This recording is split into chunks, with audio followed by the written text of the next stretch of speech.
guys, ASMR Prodigy back again with another video, and as you guys can tell by the title, today we are doing my reaction to the loss that the Philadelphia Eagles took last night against the Bucks. I'm a little tiny bit salty, so I'm just gonna hop right into it. The offense played like shit the first half, and honestly the first three quarters. The defense didn't play good at all the first three quarters. Granted, we did pick Tom Brady off one time, I think. The defense wasn't horrendous, but the offense was the weak link in Thursday night's game.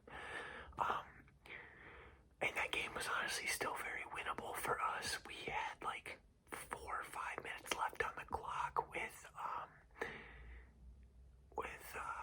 we were only down by 6. So the game was definitely winnable. But it would have had to come down to a game-winning drive by Jalen Hurts, which, who knows? He could go 3 and out within 3 plays. But what really sold us was we got a taunting penalty on a play that was not in any sort of way, not by any means, a goddamn taunting. I'm gonna roll a clip for you guys right here.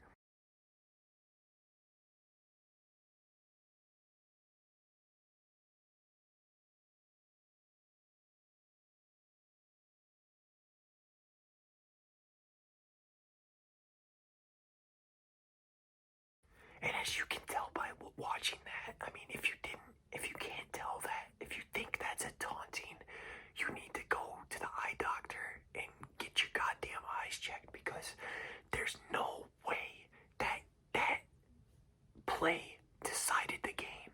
You cannot make that taunting call right there. And I'm not a single bit mad at Jannard Avery for getting that penalty, because the dude made a huge tackle. That's a very important tackle. And he stands up, and Leonard Fournette runs into him. He stands up, he's flexing a little bit. Obviously, you're going to get a little hype for making an important tackle like that. And Leonard Fournette gets up, bumps into him, as you can see in the goddamn clip. And the refs throw the taunting flag. There's no way you can make that call. Like that decided the game. No fan. You could be a fan of the goddamn Cleveland Browns, and you wouldn't want to see a game end like that. Nobody does. That just makes me so salty, because granted, in my season predictions, I think I have the Eagles going 9-8. And when I looked at the schedule earlier before the year even started, I've predicted every single game right. This is how I saw the year going so far. But that win, that's one that you want to have. That's one that you almost need to have. And especially against Tom Brady and the Bucks, who are, in my opinion, going to win the Super Bowl, or the Bills. But that's besides the point in this video. You can't make that call. You cannot make that taunting call. For one, it's not a taunting. For two, what is this? A fifth grade Pee Wee League? We're running around where you can't stand up after making a play and giving a little bit of a flex. That is just unreal. They're grown ass adults out there playing. They're not gonna show any emotion. Oh, 4th and 10, Hail Mary. Oh, it's picked off. Oh, here's the corner. No fucking emotion. You cannot smile after making a game-winning fucking play. It is just unreal. That's just not, like, oh my god. Who thought that would be a good idea?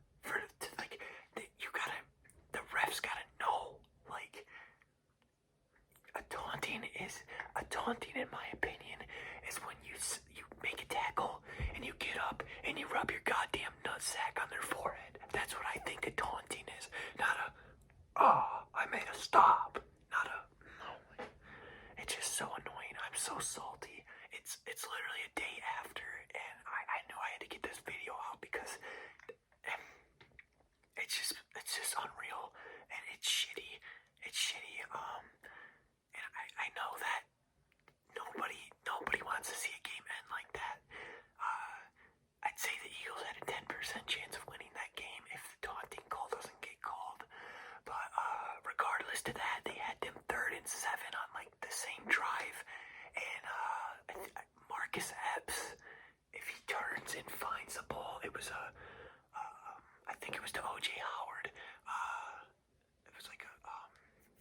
post, I think, and he was open, but they're playing his own coverage, and Marcus Epps is draped on OJ Howard, and he doesn't know the ball's coming to OJ Howard because he doesn't turn and look, which obviously you can't, but if he has just that much more awareness, he could turn and break up that pass, and the ball was literally thrown behind OJ Howard towards Marcus Epps, and it would have made for a fourth down and a punt, and the Eagles would have had a chance. Now that doesn't mean anything. A chance is a chance. They had just as much chances winning that game as them fumbling the ball on a handoff, but it was doable. Like, it could have happened. Regardless, though, Jalen Hurts, he's gotta get something going for him. And I don't blame poor play on Jalen Hurts because it's the dumbass coach Nick Sirianni who takes his rookie quarterback and says, "Oh, you gotta throw the damn ball 95% of the game. We're gonna hand the ball off to Miles Sanders 5 times. The rest is 40 passing attempts from you, or you're running the ball." Like, what the fuck do we have? Our almost, in my opinion, he's a Pro Bowl running back, and he gets 5 touches a game. Like, that's not good. Sirianni, what the fuck?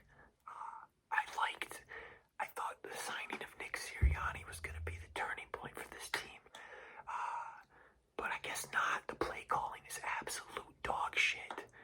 I could call better plays while fucking blind. I could sit here and do this, not see what fucking defense they're in, and I could run a better play than what Nick Sirianni does. And it's just, you can't. You know why Jalen Hurts is having, people think he's having a bad year? It's because he's throwing the ball every single play. You're not going to have a good high completion percentage if you're throwing the ball every single play. And you're obviously going to have interceptions if you're throwing the ball every single play. And it's just, some of it is on Jalen Hurts. I've seen some throws out of him this year that are questionable, that remind me of Carson Wentz from last year. And that's not what you want to see, because I think Jalen Hurts is the guy. I want him to be the guy, but Sirianni's got to help him out. We're leaving this man on a fucking island over here. We do not have a receiving core to be able to pass the ball every single play. We don't have a Dallas receiving core. We don't have a Tampa Bay receiving core. We got 3 guys, 3 stud wide receivers who can make a play. We have Devontae Smith, and we're like 21 years old. That's what our receiving core is. We're rookies. Jalen Reagor, Quez Watkins, a second year. Devontae Smith, the rookie year. We do not have the receiving core to throw the ball every play. We have a Pro Bowl Miles Sanders sitting in the backfield. Thumb up his ass because he's not going to ever get a touch. Run the ball, Sirianni. I thought it was really funny. I was watching the game yesterday, and it was in Philly, and they ran the ball with Miles Sanders, surprisingly, and the place just erupted. It was like a 2-yard gain. The whole place, yeah. They ran the ball. The whole stadium screaming and cheering because they ran the ball. And then they started running it again. Miles Sanders ran for like 40 yards on 4 plays or something. He was going crazy at the end. And I get it, when you're down, you can't run the ball, and we're always down. But at the beginning of the game, it's 0-0. At least in the first quarter, get Miles Sanders some touches.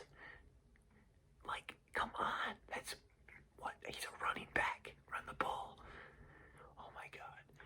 It's so frustrating to sit here and watch it, because even the fans, like, I wouldn't say I'm a damn football genius, but I know a little about football, right?